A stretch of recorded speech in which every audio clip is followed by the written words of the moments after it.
Assalamualaikum warahmatullahi wabarakatuh. Kami dari kelompok 2 ingin mempresentasikan tentang distribusi frekuensi.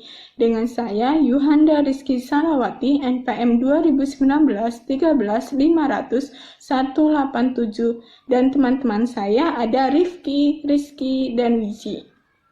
Di sini saya akan mempresentasikan tentang pengertian dan tujuan distribusi frekuensi. Pengertian distribusi frekuensi adalah pengelompokan data ke dalam beberapa kategori yang menunjukkan banyaknya data dalam setiap kategori, dan setiap data tidak dapat dimasukkan ke dalam dua atau lebih kategori. Tujuannya untuk memudahkan dan memahami dalam membaca data yang ada.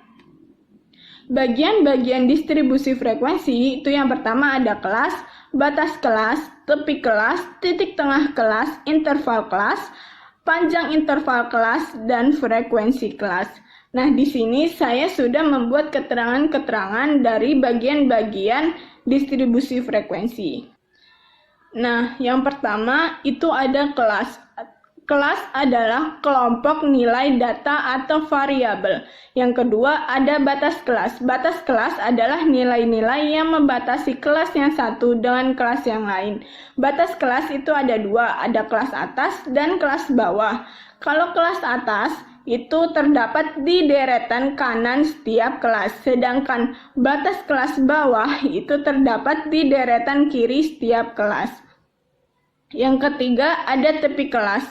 Tepi kelas adalah batas kelas yang tidak memiliki lubang untuk angka tertentu antara kelas yang satu dengan kelas yang lain. Penentuan tepi kelas tergantung pada keakuratan pencatatan data. Tepi bawah kelas sama dengan batas bawah kelas dikurang 0,5, sedangkan tepi atas kelas sama dengan batas atas kelas ditambah 0,5. Yang keempat ada titik tengah kelas. Titik tengah kelas adalah angka atau nilai data yang dapat terletak di tengah suatu kelas.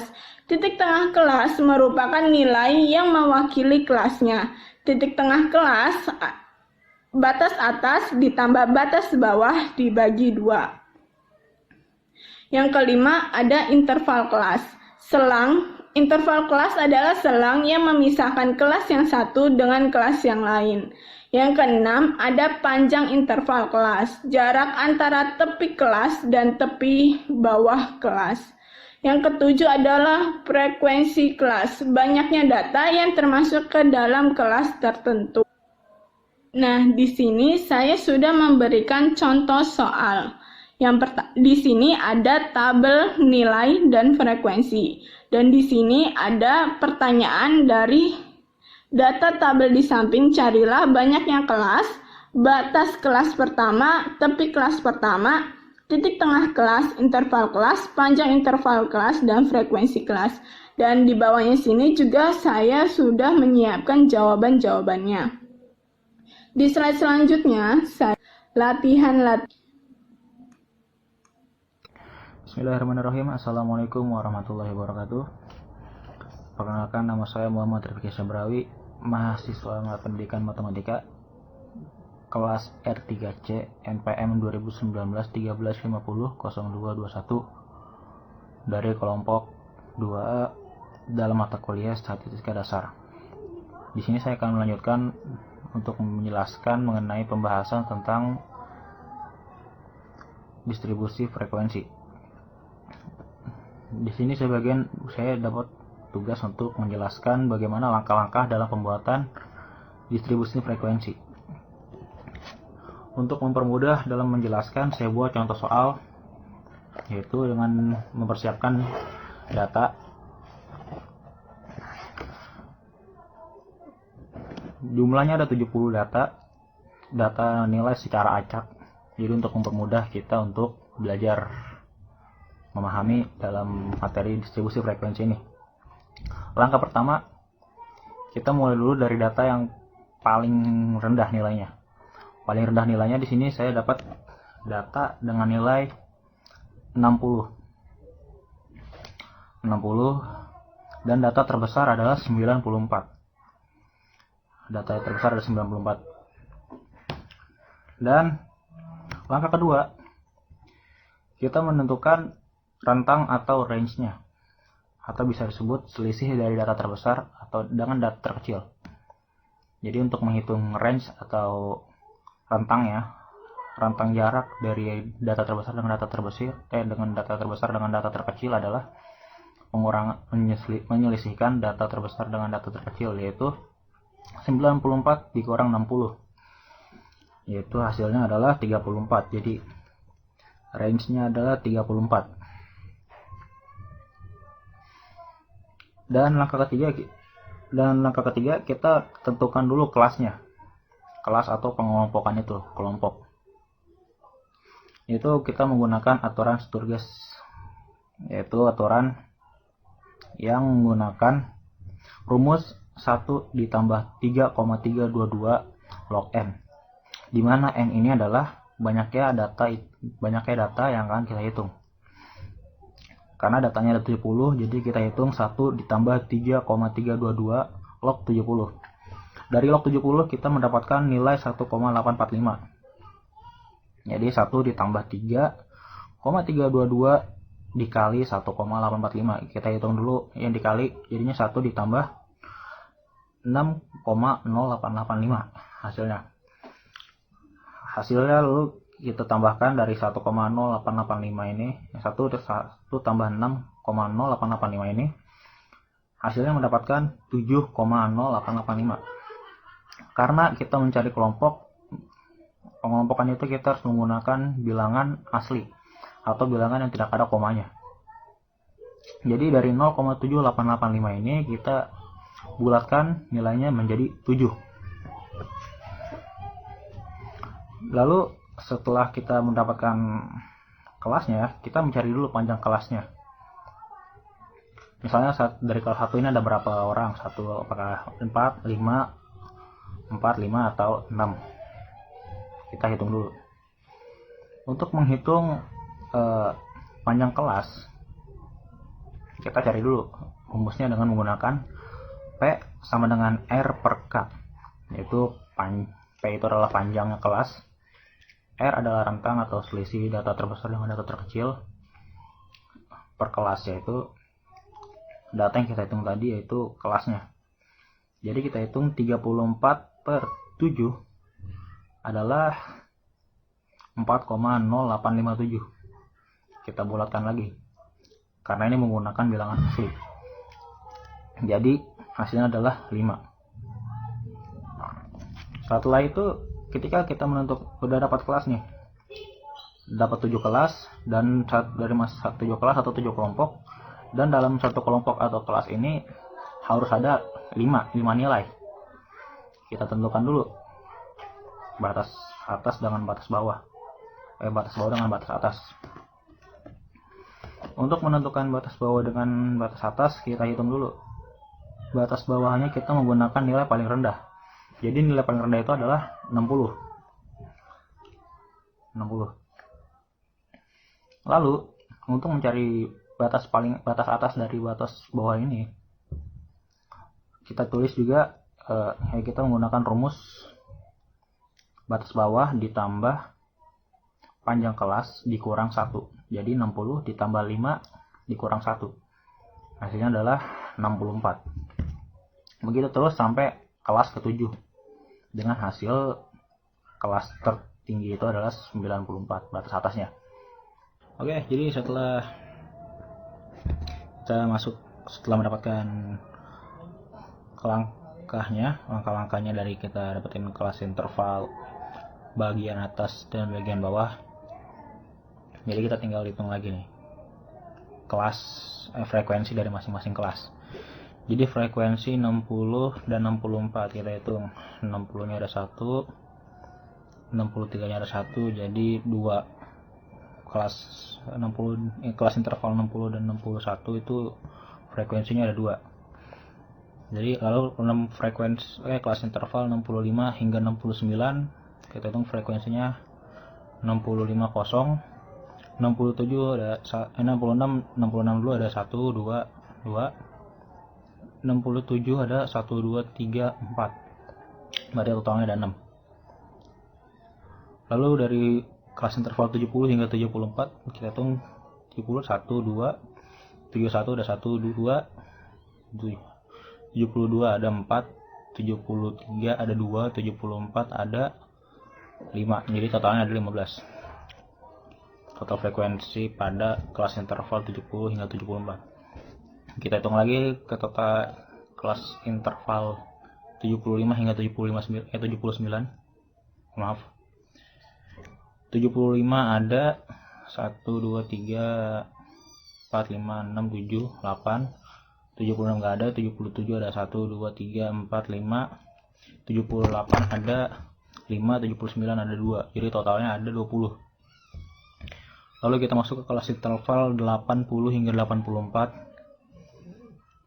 80 ada 5, 81 ada 3, 82 ada 2, 83 ada 2, 84 ada 2, ada 4, maaf. Jadi totalnya ada 16. Kita masuk ke kelas interval selanjutnya, itu 85 hingga 89. Di sini ada 85 ada 2, 86 nggak ada, 87 ada 3, 89 ada 2. Jadi totalnya mereka ada 7 frekuensinya. Terus kelas interval pada 90 dan 94. Itu ada 90 itu ada 1, 93 ada 1, 94 ada 2. Jadi totalnya ada 5. Jadi kalau misalnya mereka ditotalin itu ada 70 total datanya. Baik, mungkin itu saja penjelasannya. Kalau misalnya ada kurang, mohon dimaafkan, dan saya serahkan ke pemateri selanjutnya teman saya. Terima kasih. Assalamualaikum warahmatullahi wabarakatuh. Saya Wijastuti, MPM 2019 13500-263. Saya dari kelompok 2 ingin menjelaskan bentuk-bentuk distribusi frekuensi. Distribusi frekuensi relatif adalah nilai frekuensinya tidak dinyatakan dalam bentuk angka mutlak, tapi dalam bentuk angka persen atau angka relatif. Rumus mencari frekuensi relatif itu F relatif kelas kurang I sama dengan F mutlak kelas kurang I per N kali 100%. Di sini nanti ada contoh tabel distribusi frekuensi mutlak. Maka untuk membuat tabel distribusi frekuensi relatif persen adalah dengan mencari frekuensi relatif persen untuk setiap interval kelasnya dulu. Nanti ada contoh jawabannya juga. F relatif kelas ke 1 sama dengan 1 per 40 kali 100% sama dengan 2,5%. F relatif kelas kedua 2 per 40 kali 100% sama dengan 5%. Di situ sampai ada ke 6, totalnya itu 100%. Lalu masukkan hasil perhitungan frekuensi relatif tersebut ke dalam tabel. Nanti di situ juga ditunjukkan tabelnya. Yang kedua itu distribusi frekuensi kumulatif. Adalah distribusi yang nilai frekuensinya diperoleh dengan cara menjumlah frekuensi demi frekuensi. Distribusi frekuensi kumulatif terbagi dua, yaitu distribusi frekuensi kumulatif kurang dari, sama atau lebih. Di situ nanti ada contoh tabelnya juga. Yang ketiga, distribusi frekuensi kumulatif relatif. Distribusi frekuensi kumulatif relatif adalah distribusi frekuensi yang nilai frekuensi kumulatif diubah menjadi nilai frekuensi relatif atau dalam bentuk persen. Distribusi frekuensi kumulatif relatif juga terbagi menjadi distribusi frekuensi kumulatif relatif kurang dari sama distribusi frekuensi kumulatif relatif atau lebih. Konsep distribusi frekuensi kumulatif relatif adalah tidak menggunakan angka mutlak, jadi menggunakan persen. Mengambil frekuensinya dari tabel distribusi frekuensi kumulatif. Rumus untuk mencari frekuensi kumulatif persen adalah F kum persen kelas ke sampai dengan I sama dengan F kum kelas ke kurang I per N dikali 100%. Assalamualaikum warahmatullahi wabarakatuh. Bismillahirrahmanirrahim. Alhamdulillahirabbil alamin. Wassalatu wassalamu ala asrofil anbiya'i wal mursalin. Amma ba'du. Syukur alhamdulillah, marilah kita panjatkan puji dan syukur kita pada hadirat Allah Subhanahu wa taala karena dengan karunia-Nya kita dapat berkumpul di kelas online ini. Nah, di sini saya akan memperkenalkan diri saya terlebih dahulu. Perkenalkan, nama saya Rizky Septian dari kelas R3C dengan MPM 2019-13526. Nah, di sini saya akan menjelaskan materi selanjutnya, yaitu penyajian grafik. Dalam hal ini, seringkali untuk keperluan analisis, selain dibuat tabel distribusi, frekuensi relatif dan kumulatif, data disajikan dalam bentuk grafik. Grafik yang berupa gambar pada umumnya lebih mudah ditangkap dan diambil kesimpulannya secara cepat daripada tabel. Nah, penyajian grafik yang pertama yaitu dengan histogram. Grafik histogram atau histogram frekuensi merupakan suatu grafik segi empat yang dibentuk di atas apsis dengan menggunakan batas bawah nyata dan batas atas nyata yang berhimpit-himpit. Diagram batang digunakan untuk lebih memahami persoalan secara visual. Dalam diagram batang, lebar batang diambil dari selang kelas distribusi frekuensinya, sedangkan frekuensi masing-masing kelas ditunjukkan oleh tinggi batang. Diagram batang memungkinkan kita untuk mudah memahaminya, akan tetapi akan lebih menarik bila sajian gambar erat kaitannya dengan apa yang disebut histogram. Sajian histogram berbeda dengan diagram batang dalam hal lebar, yaitu batang digunakannya batas kelas dan bukan limit kelasnya. Ini dimaksudkan untuk menghilangkan jeda atau ruang antar batang, sehingga dapat memberikan kesan padat. Oke, langkah-langkah membuat histogram. Pertama, buatlah apsis dan ordinat.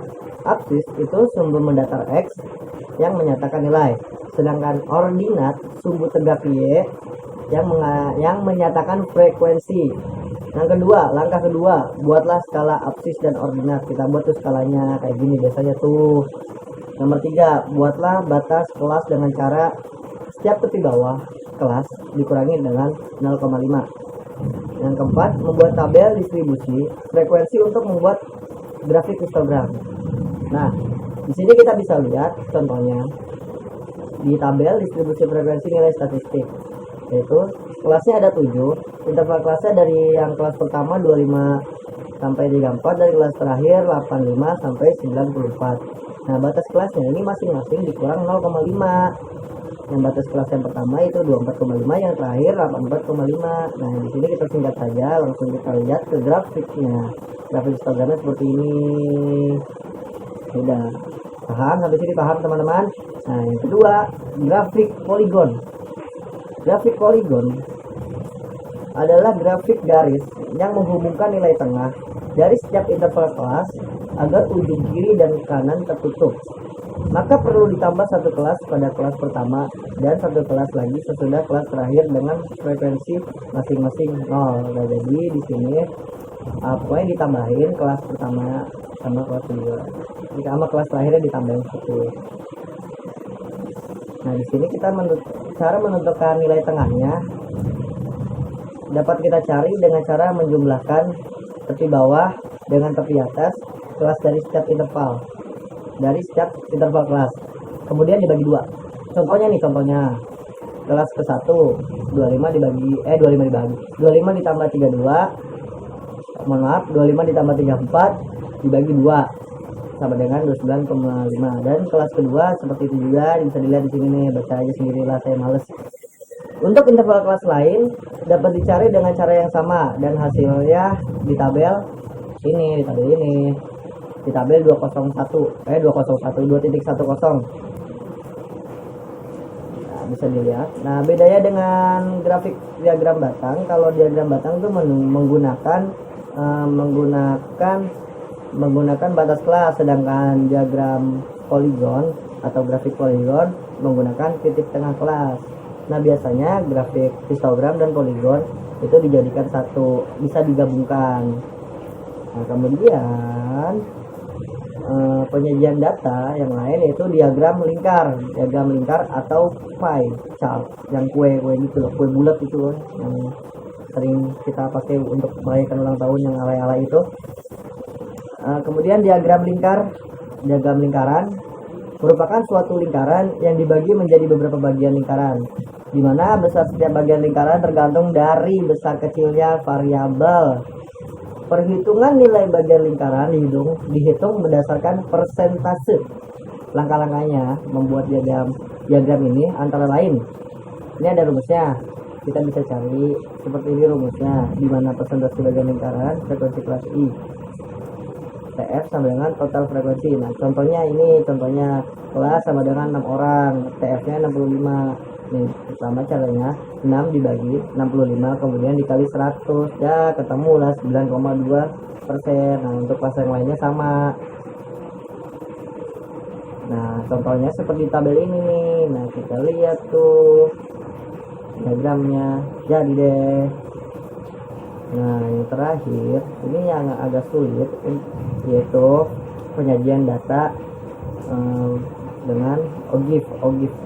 Untuk membuat grafik OGIF, terlebih dahulu kita mencari nilai frekuensi kumulatif, sedangkan distribusi frekuensi kumulatif itu sendiri adalah distribusi frekuensi yang nilai frekuensinya F diperoleh dengan cara menjumlahkan frekuensi demi frekuensi.